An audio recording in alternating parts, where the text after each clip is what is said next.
চলতি মৌসুমে মানিকগঞ্জের ৭টি উপজেলায় এবার সরিষার বাম্পার ফলন হয়েছে। প্রতি বিঘা জমিতে চাষাবাদের খরচ হয়েছে ৫ থেকে ৭ হাজার টাকা। আর বিঘা প্রতি সরিষা বিক্রি করে আয় হচ্ছে ১৬ হাজার থেকে ২০ হাজার টাকা পর্যন্ত। ফলে লাভবান হচ্ছেন কৃষকরা। সরিষা উৎপাদনে দেশে তৃতীয় অবস্থানে মানিকগঞ্জ।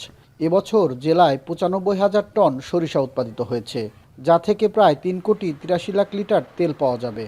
স্থানীয় চাহিদা মিটিয়ে ১,৩০,০০,০০০ লিটার অতিরিক্ত তেল দেশের চাহিদা পূরণে ভূমিকা রাখবে। আসল কাশ্মীরি মানেই স্মার্ট কাশ্মীরি, একটি তাসমিয়া কসমেটিক্স অ্যান্ড টয়লেট্রিজ লিমিটেডের পণ্য। আমাদের এই সরিষাটা বাম্পার ফলন হয়েছে, নিজেদের জন্য আবার খাওয়ার জন্য, আবার বিক্রিও করি। ১,৫০০ টাকা খরচ হয় বিঘা প্রতি, তাতে ৫ মণ ৫.৫ মণ ৬ মণ শস্য হয়। দাম ভালো থাকে, বাজার ভালো থাকে, তাহলে কৃষকরা বাঁচবো।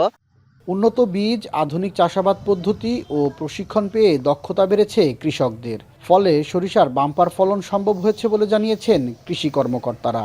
আমাদের কৃষি বিভাগের পরামর্শে বিভিন্ন উন্নত জাতের সরিষা, যেমন বাড়ি সরিষা ১৪, বাড়ি সরিষা ১৭ এবং বাড়ি সরিষা ১৮, বিনা সরিষা ১১, এই জাতগুলার চাষ বেশি পরিমাণে করেছে। এই কারণে আমাদের আসলে ফলন খুব বেশি হয়েছে। সরিষা চাষ থেকে শুধু কৃষকরাই লাভবান হচ্ছেন না, দেশের অর্থনীতিতেও এর ইতিবাচক প্রভাব পড়ছে। সঠিক নীতিমালা ও সরকারি উদ্যোগ থাকলে সরিষার সম্ভাবনা আরও বাড়বে বলে মনে করেন সংশ্লিষ্টরা।